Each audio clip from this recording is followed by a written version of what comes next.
और एक बड़ी खबर आ रही है इस समय। बड़ी खबर का रुख कर लेते हैं। जी हां, देश में अलग अलग हिस्सों में आतंकी गतिविधियों को रोकने के लिए एजेंसियां जांच में जुटी हैं और इसी बीच लगातार गिरफ्तारियों का सिलसिला भी जारी है। सूत्रों के हवाले से खबर मिल रही है कि गुजरात एटीएस के बाद अब जम्मू कश्मीर पुलिस ने आतंकी साजिशों का पर्दाफाश करते हुए फरीदाबाद में छापेमारी कर एक कश्मीरी डॉक्टर मुजाहिल शकील के घर से 300 किलोग्राम आरडीएक्स, AK-47 और भारी मात्रा में कारतूस बरामद किए हैं। तो बड़ी खबर आपको बता रहे, गुजरात एटीएस के बाद जम्मू कश्मीर पुलिस ने यह गिरफ्तारी को अंजाम दिया है। आतंकी साजिशों का लगातार पर्दाफाश हो रहा है। फरीदाबाद में 300 किलो आरडीएक्स, AK-47 और कारतूस बरामद किए गए हैं फरीदाबाद से।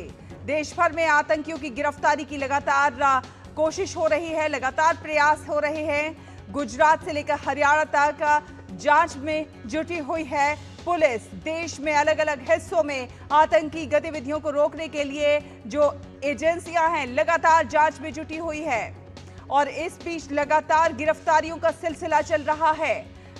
गुजरात एटीएस के बाद अब जम्मू कश्मीर की पुलिस ने आतंकी साजिशों का पर्दाफाश करते हुए फरीदाबाद में छापेमारी की और एक कश्मीरी डॉक्टर मुजाहिल शकील के घर से 300 किलोग्राम आरडीएक्स, AK-47 और भारी मात्रा में कारतूस बरामद किए हैं। तो बड़ी खबर, आतंकी साजिशों का लगातार पर्दाफाश हो रहा है। और इससे पहले आपको बता दें कि गुजरात एटीएस ने रासायनिक जहर से हमले की योजना बना रहे एक डॉक्टर समेत 3 लोगों को गिरफ्तार किया था। गुजरात एटीएस की माने तो अहमद मोहिउद्दीन सैयद एक बड़ी आतंकी घटना को अंजाम देने के लिए रेसिन नाम का विस्फोटक जहर बना रहा था। जी हां, रेसिन नाम का विस्फोटक जहर ये व्यक्ति बना रहा था। अहमद मोहिउद्दीन इस जहर पर लंबे समय से काम कर रहा था। तो देश भर में अलग अलग हिस्सों में आतंकी गतिविधियों को रोकने के लिए एजेंसियां लगातार प्रयासरत हैं। इन्होंने मिलकर के जो राइजिन एक बहुत ही पोटेंट पॉइजन है उसको बनाने की प्रोसेस इसने स्टार्ट की थी। उसके लिए इसने रिक्वायर्ड कैस्टर सीड्स, एसीटोन्स, क्रशर्स वगैरह वगैरह जो इसको चाहिए वो इसने प्रोक्योर किए थे और वो केमिकल प्रोसेस भी चालू कर दी थी। ये जो दोनों लोग हैं ये लखीमपुर और शामली के हैं। इन दोनों के नाम आजाद सुलेमान शेख और मोहम्मद सुहेल मोहम्मद सलीम खान है। दिव्यांशु हमारे संवाददाता हमारे साथ जुड़ गए हैं ज्यादा जानकारी के साथ। दिव्यांशु, लगातार हम देख रहे हैं कि आतंकी गतिविधियों को रोकने के लिए लगातार जो एजेंसियां हैं प्रयास कर रही हैं और लगातार धरपकड़ कर रही हैं और इस सिलसिले में देखा जाए तो ये एक बड़ी जो है कामयाबी कह सकते हैं हम इसे। देखिए, बिल्कुल सुरक्षा एजेंसियों को एक बड़ी कामयाबी हासिल हुई है।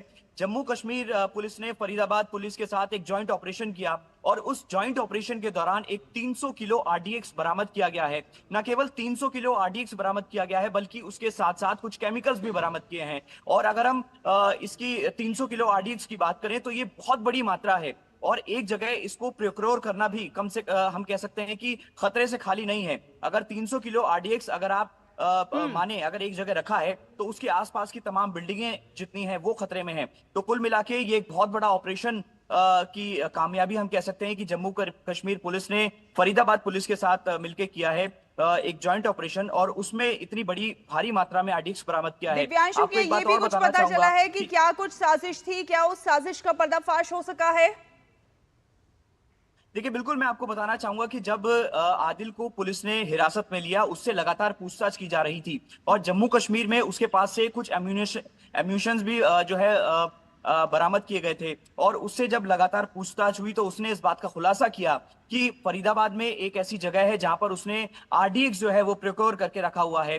जिसके बाद जम्मू कश्मीर पुलिस ने फरीदाबाद पुलिस के साथ कांटेक्ट किया और एक जॉइंट ऑपरेशन के दौरान इस आरडीएक्स को वहां से बरामद किया गया है। और फिलहाल अब आदिल और इसके साथी के जो फॉरवर्ड और बैकवर्ड लिंक्स हैं उनको खंगालने की पुलिस कोशिश कर रही है। इसके अलावा जो डॉक्टर है उसकी सीडीआर भी खंगालने की कोशिश की जा रही है कि आखिर पिछले कुछ महीनों में उसने किस किस से बातचीत की है। इसके अलावा इसका सोर्स क्या था कि आरडीएक्स कहां से आया और किस लिए ये जो है वहां रखा गया था। क्या पूरे देश में एक आतंकी साजिश जो है उसके करने के ये फिराक में थे। तो ये तमाम सवालों के जवाब अब फरीदाबाद पुलिस और जम्मू कश्मीर पुलिस जो है इस डॉक्टर से पूछती हुई नजर आएगी। और अब से कुछ ही देर बाद जो है फरीदाबाद पुलिस की एक प्रेस कॉन्फ्रेंस होनी है और उस प्रेस कॉन्फ्रेंस के जरिए कहीं ना कोई कुछ जो ऑफिशियल्स डिटेल्स है वो पुलिस हम लोगों के साथ साझा करने की कोशिश करेगी। और इसके अलावा हमने कल भी देखा कि गुजरात एटीएस ने 3 जो है संदिग्ध आतंकवादियों को गिरफ्तार किया था। 2 पश्चिमी यूपी से गिरफ्तार किए गए थे, 1 हैदराबाद से गिरफ्तार किया गया था। तो कहीं ना कहीं देश भर में तमाम जितनी सुरक्षा एजेंसियां हैं वो इनपुट्स पर काम करती हैं और इस तरह के जो भारत के खिलाफ लोग खड़े होते हैं, इस तरह के जो संदिग्ध आतंकवादी भारत में पनाह ले रहे हैं उनको पकड़ने की कोशिश की जा रही है। बिल्कुल, चलिए बहुत धन्यवाद ये तमाम अपडेट हम हमारे दर्शकों से साझा करने के लिए। आगे भी आपसे जो जानकारी होगी हासिल करते रहेंगे। फिलहाल बहुत धन्यवाद।